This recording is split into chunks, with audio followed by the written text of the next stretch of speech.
আমার স্বামী ডিসিশন নেয় সে দ্বিতীয় বিয়ে করবে, কারণ আমার বাচ্চা হয় না। তাই আমার শাশুড়ি আমাকে আমার বাবার বাড়িতে পাঠিয়ে দিল, কারণ তারা চায় না আমি সামনে থেকে দেখে কোনো রকম কষ্ট পাই। ঘরোয়াভাবেই নাছুদের দ্বিতীয় বিবাহ সম্পূর্ণ হলো। মেয়েটা দেখতে মোটামুটি মিষ্টি। শ্বশুর বাড়িতে এসে সবার সাথে খুব ভালোভাবেই কথা বলা, মিশে যাওয়া সব শুরু করে দিল। আর আমার হাজবেন্ডের নাম নাছুদ। নাছুদের সাথেও সম্পর্কটা মিষ্টি। নতুন নতুন বিয়ে হলে যা হয় আর কি। নাছুদও খুব খুশি, নতুন করে দ্বিতীয়বার আবার জামাই আদর পাচ্ছে বলে। ওদের বিয়ের 15 দিন পরে আমি আমার শ্বশুর বাড়িতে আসি। এই 15 দিনে নাছুদ একবারের জন্যও আমার খবর নেয়নি। আর আমি যেন অনলের আগুনে দিন রাত পুড়ছি। নিজের স্বামী অন্য কারো স্বামী হচ্ছে, এটা কোনো মেয়ে সহ্য করবে না। তাও আমি সব সয়ে নিয়েছি। শ্বশুর বাড়িতে আসার পর নাছুদের দ্বিতীয় বউ আমার পায়ে ধরে সালাম করে জড়িয়ে ধরে আর বলে, বড় আপা, আমাকে শত্রু নয় নিজের বোন ভাববেন। আমি কিছু না বলে নিজের রুমে চলে যাই। আমি রাতের খাবার খেয়ে বের হইনি। নাছুদের দ্বিতীয় বউ সোনালি নিজের আমাকে ডেকে এনে সবাইকে নিয়ে একসাথে খেতে বসে। রাতে ঘুমানোর সময় নাছুদ সোনালির কাছে গেল।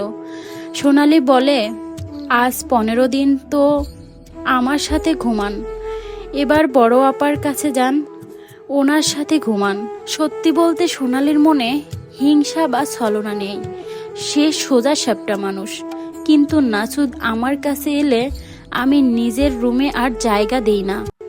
বাধ্য হয়ে নাছুদ সোনালির সাথে ঘুমায়।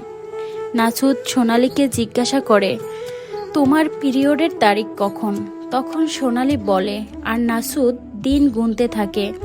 কিন্তু দুঃখের বিষয়, সময়ের আগেই পিরিয়ড হয়ে যায়। সোনালির নাছুদের দ্বিতীয় বিয়ে করার পর থেকে আমি আর নাছুদের সাথে খুব বেশি দরকারি কথা ছাড়া তেমন কথা বলি না। নিজের মতো নামাজ রোজা আল্লাহ নিয়ে পড়ে থাকি। সুখেই যাচ্ছিল তাদের সংসার। সোনালিও আমাকে নিজের বড় বোনের মতোই দেখতো। আমাকে ফেলে কোনো কিছু একা খেত না। বিয়ের দ্বিতীয় মাসের মাথায় সোনালি কনসিপ্ট করে। ঘরে যেন খুশির বন্যা বয়ে যায়। সোনালিকে মাথায় রাখবে নাকি বুকে রাখবে কেউ বুঝতেই পারে না। নাছুদ আফসোস করে বলে, বিয়ে যদি আরো আগে করতাম তাহলে হয়তো আরো আগেই সন্তানের মুখ দেখতাম। এটা শোনার পর আমি আমার জিনিসপত্র নিয়ে বাপের বাড়িতে চলে আসি। নাছুদ একটিবারও জিজ্ঞাসা করে না কেন যাচ্ছি কিংবা তুমি কেমন আছো। আমি নিজে থেকেই ডিভোর্স দেই নাছুদকে। 3 মাসের মধ্যে ডিভোর্স কনফার্ম হয়। নাছুদ আমাকে 2 লাখ টাকা দেয়, কিন্তু আমি সেই টাকা নেই না। ডিভোর্সের দিন নাছুদকে আমি বলি, ভালো থেকো, আমার 7 বছরের ভালোবাসা। এটি একটি আপুর জীবনের কষ্টের গল্প। এই গল্পের শেষ পর্ব শুনতে চাইলে অবশ্যই কমেন্টে জানাবেন। সবাই ভালো থাকবেন, সুস্থ থাকবেন। আল্লাহ হাফেজ।